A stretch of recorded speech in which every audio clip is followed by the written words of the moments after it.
Nancy, Mr. Ma'am, please come up on stage.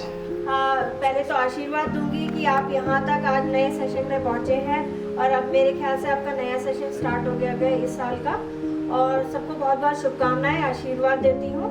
और मेरे को लगता है कि आप लोग हम लोगों से भी ज़्यादा बहुत एक्टिव हैं और बहुत कुछ कर सकते हैं। और जो आज उड़ान का जो इतना बड़ा छोटे से शब्दों में इतना बड़ा मैसेज दिया गया है कि आपके जो हौसले हैं वो जितने हौसले आपके बुलंद होंगे और जो बोलते हैं रिजिड, और आप जितने पक्के होंगे अपने उद्देश्य के प्रति, आप उतने ही ऊंचाइयों पे पहुंचेंगे।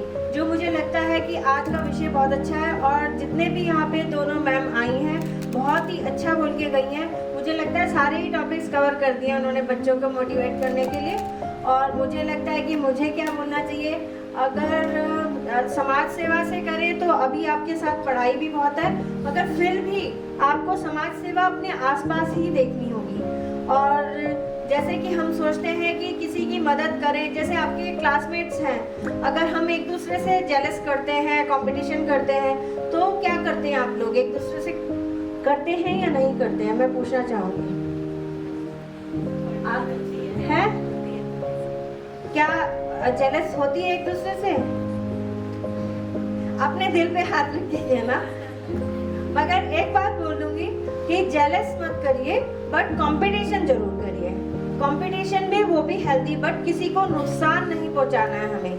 क्या होता है जब हम किसी को नुकसान पहुंचाते हैं तो उसका रिजल्ट हमें आगे मिलता जरूर है। चाहे हमें लगता है कि आज हम जीत गए हैं किसी को नुकसान पहुंचा के। मेरे ख्याल से बहुत सारी बेटियों की बच्चियों के ना सर हिल रहा है, तो इट मीन्स कि वो मेरे जैसी ही हैं, ठीक है। तो मुझे बहुत अच्छा लगा जो बच्चे मेरे इस बात में से सहमत हैं कि हम किसी को नुकसान पहुंचा के आगे बढ़ते हैं और फिर हम पहुंच तो जाते हैं अपनी मंजिल तक, मगर फ्यूचर में हमें उसका, आपको लगता है कि मिलता है या नहीं मिलता है, रिजल्ट मिलता है। चलो बहुत अच्छी बात है कि मेरी बातों से सहमत है, क्योंकि अभी मैं इसीलिए आपको इस वाली एज में आपकी, क्योंकि समाज सेवा बताऊं या कुछ बताऊं तो उससे आपको नहीं पता चलेगा।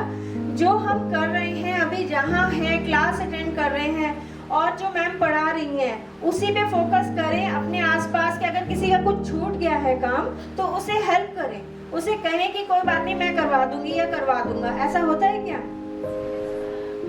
कई बार कोई बोल देता है बाद में दूंगी कॉपी, अभी मेरा काम पूरा नहीं होता भी है, मगर ऐसा नहीं सोचना है।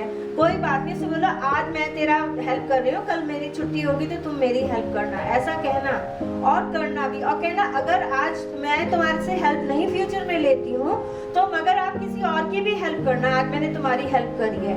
और सबके दिन एक जैसे नहीं रहते हैं, शायद सबको भी मालूम होगा। सबके उतार चढ़ाव बहुत आते हैं जीवन में, किसी की तबीयत खराब हो जाती है, कभी कुछ छूट जाता है। इसलिए मैं आपको क्लास और स्कूल से ही रिलेटेड बात क्यों कर रही हूँ कि हमें किसी से जेलस बिल्कुल नहीं करनी है, भगवान जी ने भी नहीं करी है। और जो अगर हम राम जी का जीवन लें या कृष्ण जी का जीवन लें, उन्होंने कभी हमें ऐसे, हमने इतनी बुक्स पढ़ी हैं, हमारे जो शास्त्र हैं सब में यही बात बताई गई है कि कोई भी अगर उनके जैसे कृष्ण जी के जीवन में भी देख लो, उनके जो मतलब वो उनकी कौन से नंबर के बेटे थे, कब पैदा हुए, उन्होंने कभी नहीं कुछ करा। उनकी यशोदा माँ ने जितना प्यार दिया उनकी खुद की माँ ने नहीं दिया। तो हमें ये स्टोरीज क्यों बार बार बताई जाती हैं? क्योंकि हमें अपने जीवन में उतारना होता है। अगर हमारे पास कोई समस्या आती है ना, सबसे पहले अगर हमें कोई समस्या लगती है तो पहले कोई बता रहा है तो उसे अपने ऊपर लेके देखें, अपने आप को वहाँ पे रख के देखें कि इसके पास जो समस्या है अगर मेरे पास भी ये आती तो मैं क्या करता या करती। ये बात रख के मैं भी किसी की, जैसे आप लोग तो अभी बच्चे हैं, मेरे पास समस्या आती है और मैम ने बहुत अच्छी बात बोली थी कि दुनिया में लोग क्या बोलते हैं कि तुम ये कर रहे हो, गलत कर रहे हो। और मेरे साथ तो बहुत ज्यादा आता है, फोन पे आता है कि आपने उसकी मदद क्यों करी और करके आपको क्या मिला, वो तो धोखा देके गया। मैंने कहा मुझे कोई फर्क नहीं पड़ता, मुझे भगवान जी ने जो मुझे दिखाना था, जो मतलब अनुभव करवाना था, भगवान ने उसको भेजा। कोई आप मेरे पास आए, आपने मुझसे मदद मांगी, तो मैं पहले ये नहीं सोचूंगी आपसे मुझे क्या फायदा होना है और आप क्यों आए हो, आप मुझे झूठी चीजें बता रहे हो। मैं कहूँगी कोई बात नहीं, जो आप बता रहे हो सब सच है। और उसके बाद अगर जो मुझे रिजल्ट मिलेगा अगर वो गलत भी था तो मुझे क्या एक अनुभव मिल गया, एक्सपीरियंस हो गया। आपके लाइफ में आया था कोई, आपका टाइम भी वेस्ट करके गया, मनी भी वेस्ट करी, बट हमें क्या करना है, मैं उसको ये समझती हूँ कि वो जो व्यक्ति आया था उसे प्रभु जी ने भेजा है, भगवान जी ने मेरे पास भेजा है। क्या कारण से भेजा है ये भगवान जी जानते होंगे। जब आप सब कुछ भगवान जी पे छोड़ देते हैं तब आपको कोई भी दुख नहीं होता, और दुनिया जब आपको ताने मारती है तब आप ना बिल्कुल रिलैक्स होते हैं, कहते कोई बात नहीं। मुझे बहुत सारे फोन आते हैं, मेरी फ्रेंड्स के भी आते हैं, और आपने बेकार में उस लेडी की मदद करी, उससे अपना टाइम वेस्ट किया, मनी वेस्ट की। मैं कहती कोई बात नहीं, भगवान जी ने इसे भेजा था। तो इससे करके आप अपने आप को संतुष्ट भी रखते हैं, और रात को सोने से पहले एक बार आत्मचिंतन जरूर करिए कि आज हमने पूरे दिन क्या किया था। ऐसा कोई करता है क्या?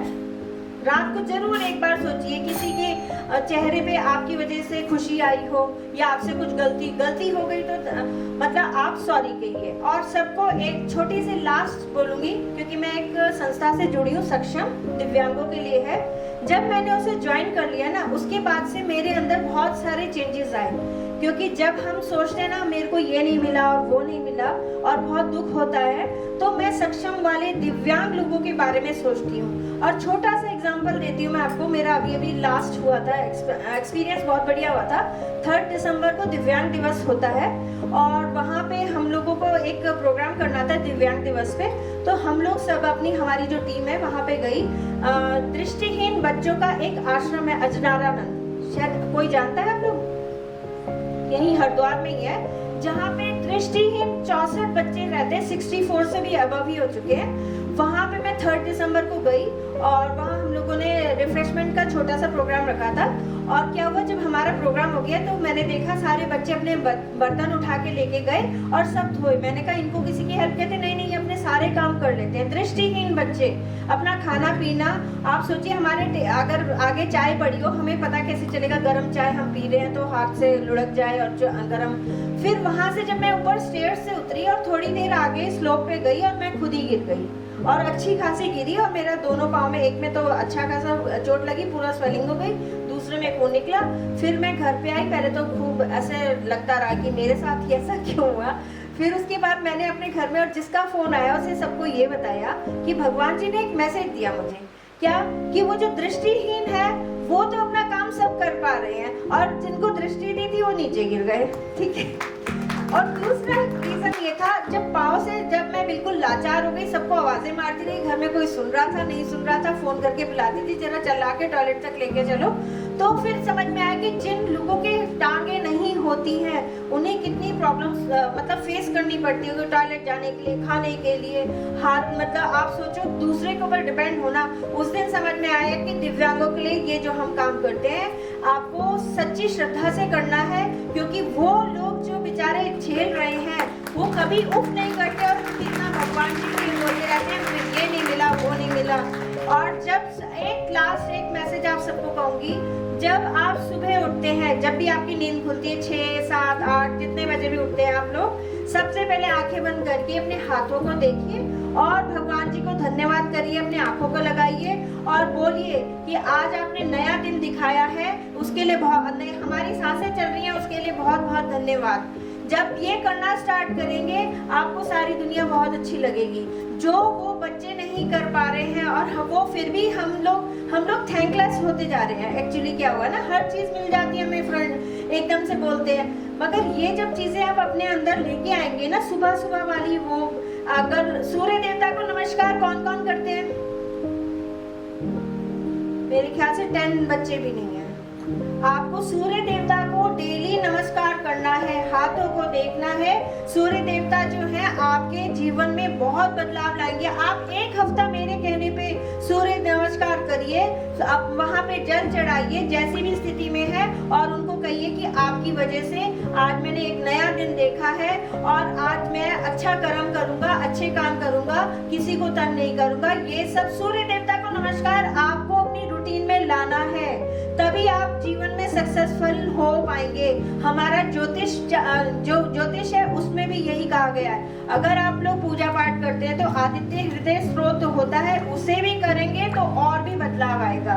मैंने अपने जीवन में उतारा है, वही अनुभव जो मेरे हैं मैं आपको साथ वही शेयर कर रही हूँ। तो इसी के साथ आप लोगों को बहुत बहुत धन्यवाद करूंगी कि आप लोगों के साथ मेरा आज बहुत दिनों बाद मिलना भी हुआ और बहुत अच्छे बच्चे बने। और अपने कॉलेज का नाम रोशन करे।